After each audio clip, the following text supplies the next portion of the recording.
Истен мамы қор яуып тұрған Нурлатқа бүгін жыр һәм музыка қушылды.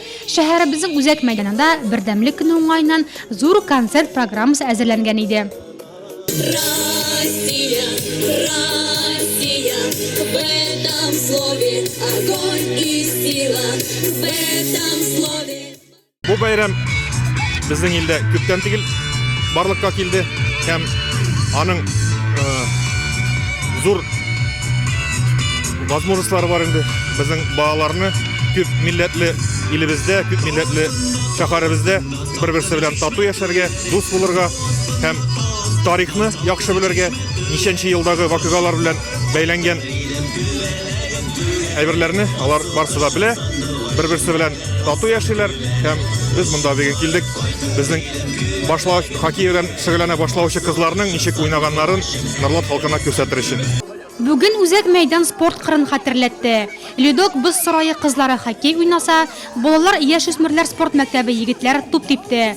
Жонатарлар ролендә әти-әниләр. Мин малайлар белән, балаларым белән килдем бәйрәмгә монда бүген. Әйбәт, күңелле. Бергәлек яши торган кембет инде үзенә күрә, шуңа күрә барчык халыкларны, землякларны, авылдашларны барсына котлыйм бәйрәм белән. Шулай бергәләп спорт белән шундый яшәргә булсын. Ышый, бик матур, халык күбрәк булса тагында булган булыр, яхшырак, матуррак. Бу бит инде бердәмлек көне бәйрәм, бу бәйрәм безнең. Безнең эштән дә чуашлар да, татарлар да, руслар да бар бергәләп килдек бу бәйрәмгә. Бергәләп матуррак яшәсәк бик яхшы булыр иде. Бергәләп бөтен халык белән. Бүгенге көндә Нурлат районында 60 меңләп кеше яши, иң күбе татарлар. Олар әлеге сонның 52% тәшкил итә. Икенче һәм өченче урыннарны руслар һәм чуашлар бүлә. Статистиканың 1,14% башка милләт халыкларына туры килә. Бүгеннән башлап халыклар дуслыгы йортында әрмән һәм Азербайҗан диаспоралары эшли башлаячак. То, что мы с вами живем дружно, в единстве, в согласии, чтобы оно было опорой для того, чтобы в нашей стране, в нашей республике всегда царил вот такой мир.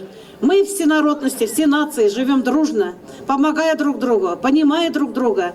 И в дальнейшем, чтобы вот эта наша дружба, наше согласие, наше единство имело свою почву, и она продолжала также процветать. Дәүләт күләмендәге бу бәйрәм халыкара бердәмлек көне буларак 2005 елдан билгеләп үтелә. Гәрчә аның тарихы 1612 елгы тарихи вакыйгаларга барып тоташса да, Нурлатлылар арасында бәйрәмнең тарихын белүчеләр шактый булып чыкты. Бу бердәмлек бәйрәме элекке вакыттан безгә килгән. 1612 елда полякларга каршы безнең халык баскан.